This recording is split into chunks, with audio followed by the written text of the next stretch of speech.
Under the vast banyan tree, the Buddha sat in silence. Disciples surrounded him, waiting for his wisdom with reverence. The serene forest provided shade and quiet, punctuated by the chirping of birds.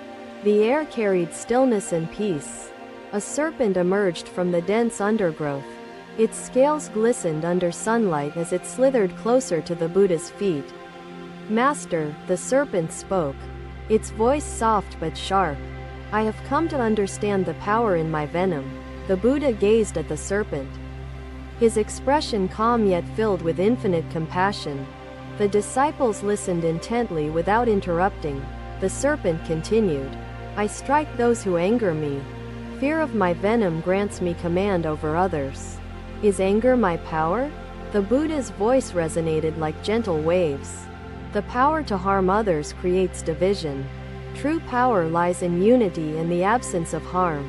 The serpent hissed softly, "But Master, they provoke me. If I do not react, they will continue to test me. How shall I prevail?" The Buddha rested his hands on his knees, his voice unwavering. "When provoked, the world offers chaos.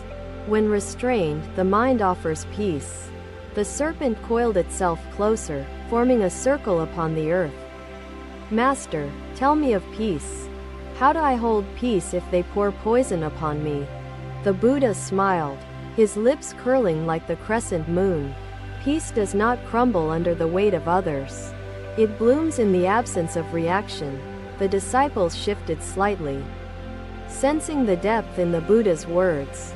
The serpent fixed its gaze upon the teacher. "I am a serpent. I strike to defend my existence. What power can silence offer me against aggression?" The Buddha lifted a single finger to the sky. "Silence is neither weakness nor surrender. Silence is the space where harmony begins to grow." The serpent bowed its head. "Master, I seek harmony, but they hurl stones at me. Tell me, how do I silence my anger?" The Buddha pointed toward the river. "Observe the river's gentle flow. It moves not against the boulders but finds its path around them." The disciples glanced at the river, seeing its reflection in the sunlight. The serpent slithered closer, almost touching the Buddha's feet. "Master, what do I gain from surrendering my anger to silence? Will they not take advantage of my restraint?" The Buddha replied, "Reaction feeds hostility. Non-reaction starves it. What they seek to provoke dies when met with stillness." The serpent's body shimmered as it absorbed the Buddha's words. The disciples exchanged thoughtful looks, each reflecting on their own reactions. "Master," the serpent continued, "I carry venom to defend myself. If I do not strike, how will I protect my existence?" The Buddha answered, "Strength need not harm others. True protection lies in wisdom. Wisdom outlasts venom and transcends fleeting moments of anger." The serpent's gaze softened. "Master, then tell me, how can wisdom defend me in times of danger? When harm approaches my path?" The Buddha gestured to the tree's roots, intertwining deep into the earth. "The roots hold firm, regardless of the wind above. Wisdom is your root." The disciples nodded silently, their hearts touched by the Buddha's explanation. The serpent coiled itself tighter, contemplating his response. "Master, I wish for wisdom, but anger burns inside me when others mock my existence. How do I extinguish this flame?" The Buddha reached for a fallen leaf, holding it delicately in his palm. "The flame consumes dry leaves, not water. Fill yourself with calm." The serpent examined the leaf in Buddha's hand, understanding his metaphor. Its body relaxed, sensing the teacher's compassion. "Master," the serpent whispered, "is not anger natural? Should I not accept it as part of who I am, rather than suppress it?" The Buddha set the leaf gently upon the ground. "Acceptance is understanding. Suppression is resistance. Through understanding, anger loses its control over your spirit." The serpent's gaze shifted toward the disciples. "Master, they seem calm, yet surely they too face anger. How do they silence their triggers?" The Buddha turned toward his disciples. Do not silence anger with suppression. Silence anger with awareness. Awareness is the antidote to mindless reaction. The disciples nodded in agreement, each connecting the teachings to their own struggles. The serpent's coils grew loose upon the earth. Master, the serpent sighed. Will I ever find harmony? If anger holds me so tightly, is peace attainable for all beings? The Buddha's voice carried warmth. Peace is not external, nor limited to circumstance. Peace is internal, born of your intention to release. The serpent raised its head slightly, feeling the depth of the teaching. Master, if my surroundings provoke me, how shall I endure without reacting? The Buddha gestured toward the clouds. The clouds pass, yet they do not disrupt the sky. Let provocation pass. You remain untouched. The disciples exchanged knowing looks, understanding the wisdom in the metaphor. The serpent bowed its head, a gesture of acknowledgement. Master, the serpent murmured, if silence is power, then where do I find my voice? Must I always refrain from speaking? The Buddha smiled softly. Silence is not absence. Silence is presence without chaos. Your voice emerges through calm understanding, not reactive outburst. The serpent reflected upon the Buddha's words, realizing the duality of silence and voice. The disciples awaited further wisdom. Master, tell me, the serpent inquired, does power exist within vulnerability? Must strength always appear solid and unwavering to hold its ground? The Buddha rested his gaze upon the serpent. Vulnerability is the bridge to connection. Connection dissolves aggression and builds harmony. Vulnerability is strength. The serpent lowered its head, sensing the truth in Buddha's response. The disciples each held the lesson in their hearts. Master, the serpent asked, will provocation cease if I embody silence? Or shall I face such tests continuously? Will peace ever prevail? The Buddha gestured to the surrounding nature. Provocation is external, peace is internal. It is your choice to carry peace into each moment.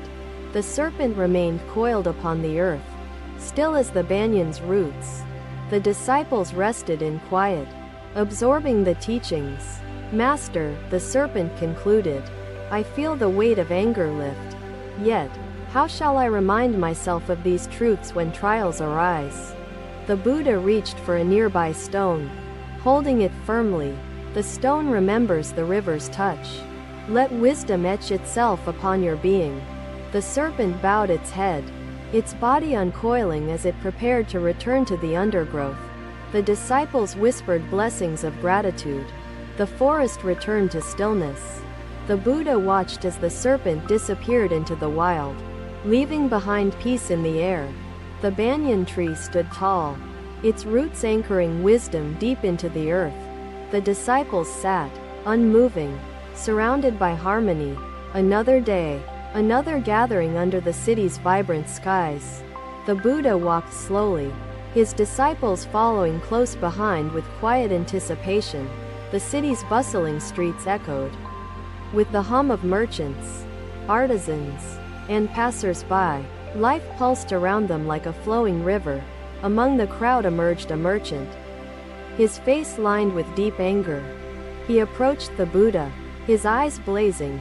Teacher, the merchant called out, his voice trembling with rage. I have been wronged, my life's work stolen by deceit. The Buddha turned, his gaze soft yet profound. His disciples halted, sensing the gravity of the situation. Master, the merchant continued, a rival spread lies to ruin me, and now I am destroyed. Should I not seek revenge? The Buddha's voice carried calm assurance. Revenge is a fire that consumes its bearer. Justice without anger is the strength that prevails. The merchant's hands clenched into fists, his anger unabating. But Master, how do I endure injustice? How do I survive without striking back? The Buddha gestured toward the merchants trading their wares. Observe the world. Those who trade dishonesty gain fleeting riches. Those who trade virtue gain eternal peace. The merchant followed the Buddha's gaze, his heart heavy. Master, my rival has succeeded. His lies have stripped me of all. Why should I trust virtue? The Buddha rested his hand upon his staff. Virtue outlasts deceit. Deceit builds castles on sand. Virtue builds temples upon stone. The disciples watched silently, absorbing the Buddha's teachings. The merchant shook his head, unconvinced. Master, words cannot replace my loss. Lies have destroyed my livelihood. The Buddha looked toward the sky, where the sun began to dip. Loss is not destruction. Loss is change. Change invites creation. The merchant furrowed his brow, confused by the Buddha's wisdom. Master, how do I create anew when deceit surrounds me? What path do I follow? The Buddha replied, follow the path of resilience. Build again, with honesty as your foundation. Virtue defies deceit and grows stronger each time. The merchant's anger ebbed slightly, yet his pain lingered. Master, deceit has wounded me deeply. How do I silence the bitterness that eats away at my peace? The Buddha reached for a nearby flower. Bitterness dries the soil of the heart. Compassion waters it, allowing blooms to rise from even the harshest ground. The merchant examined the flower in Buddha's hand, its petals vibrant and alive. The disciples exchanged thoughtful glances among themselves. Master, the merchant asked, his voice softening, should I forgive my rival? How do I reconcile with those who plot against me? The Buddha placed the flower gently upon the earth. Forgiveness is the balm that heals the heart. It is not weakness but the greatest act of strength. The merchant lowered his head. Master, if I forgive, shall I not invite betrayal again? Will forgiveness not show vulnerability to the wicked? The Buddha shook his head lightly. Forgiveness does not invite harm. It liberates the forgiver from anger's chains. Vulnerability is the birthplace of unyielding strength.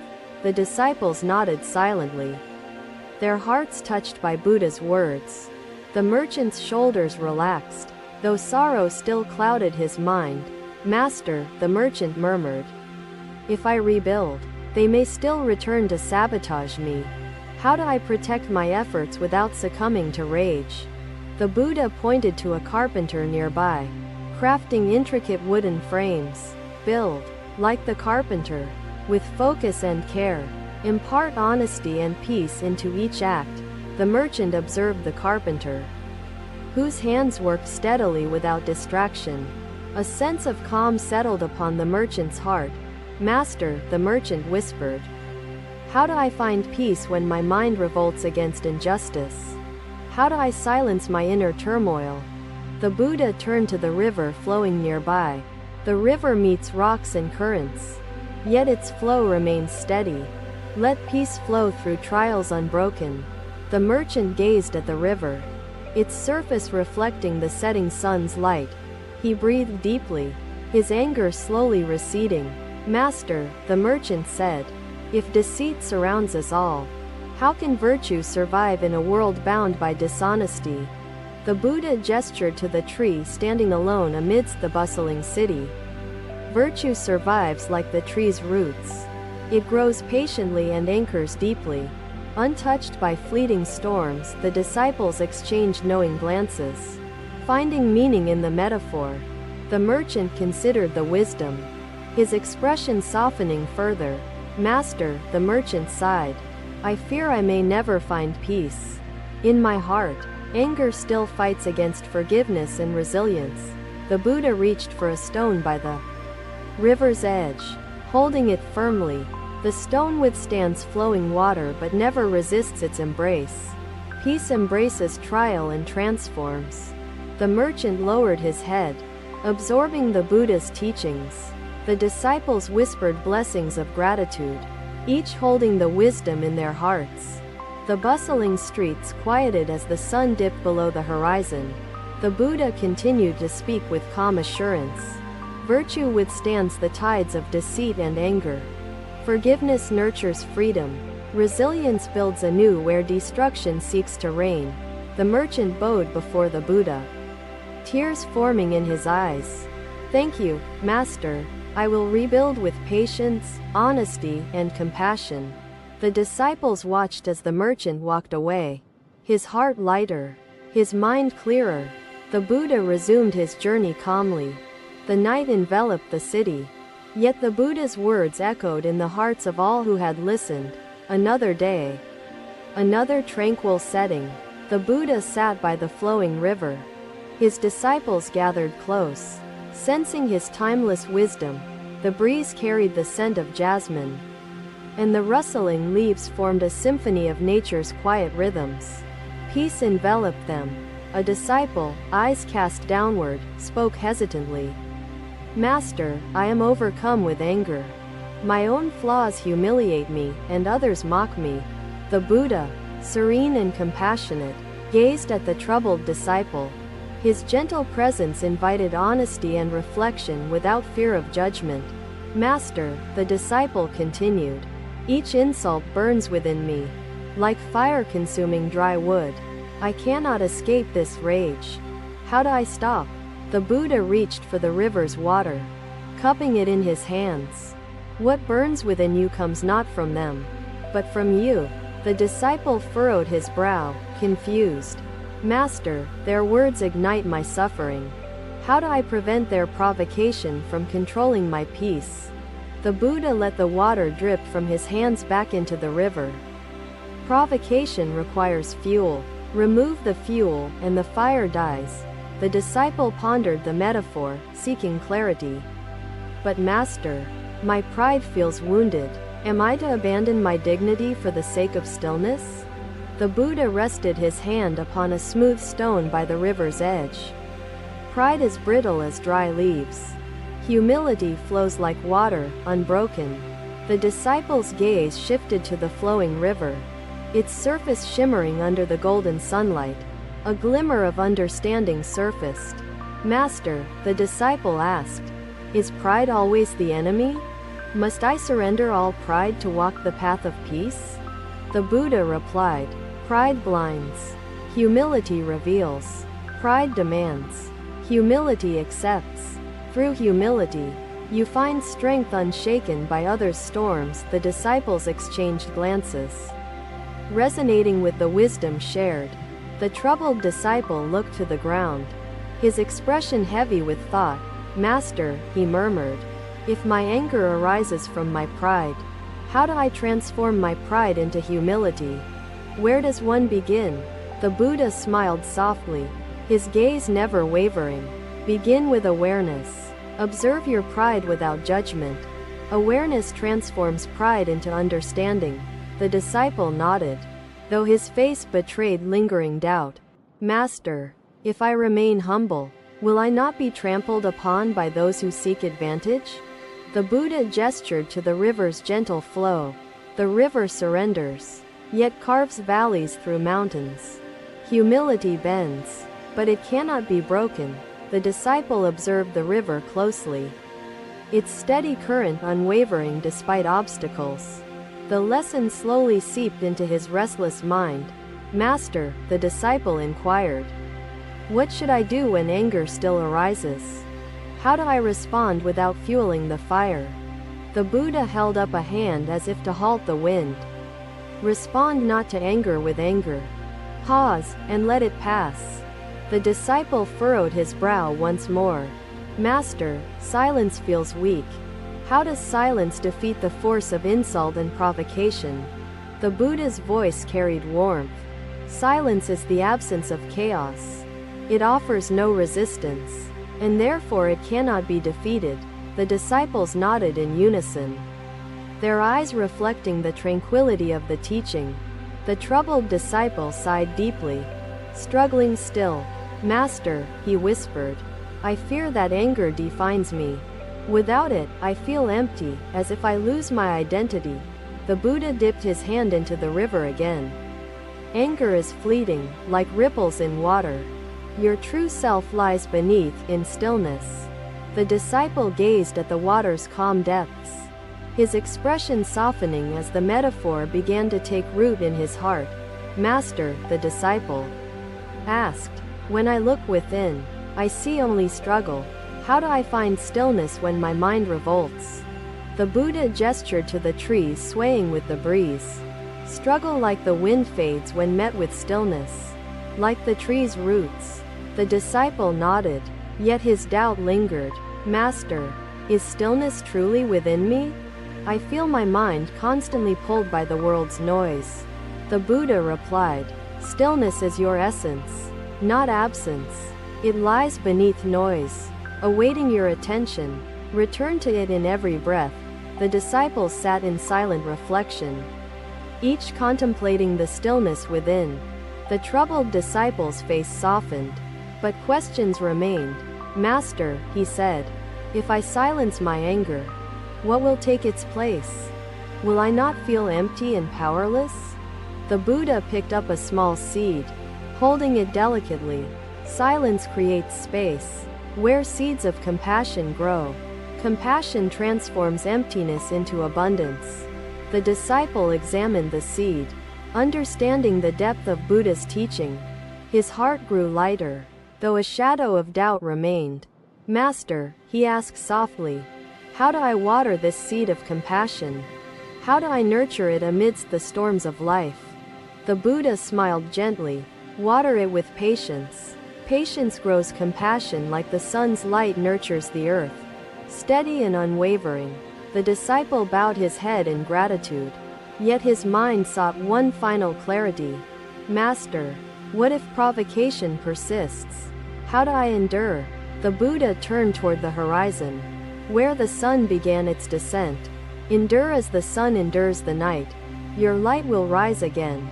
The disciples exchanged serene glances, their hearts touched by the evening's teachings. The troubled disciple felt a shift within himself. Master, he whispered, thank you. I feel peace beginning to touch the edges of my soul. I will practice your teachings. The Buddha placed a hand upon the disciple's shoulder. Peace is not a destination. It is a practice, renewed with every breath you take. The river continued its gentle flow, carrying the echoes of Buddha's wisdom into the vastness of the world. The disciples stood quietly, united by a shared purpose and a renewed sense of clarity, as the moon reached its zenith, casting its silvery light across the land. The group made their way back. Thank you for watching. Buddha's teachings are always with you. Subscribe to our channel and we will see you in the next video.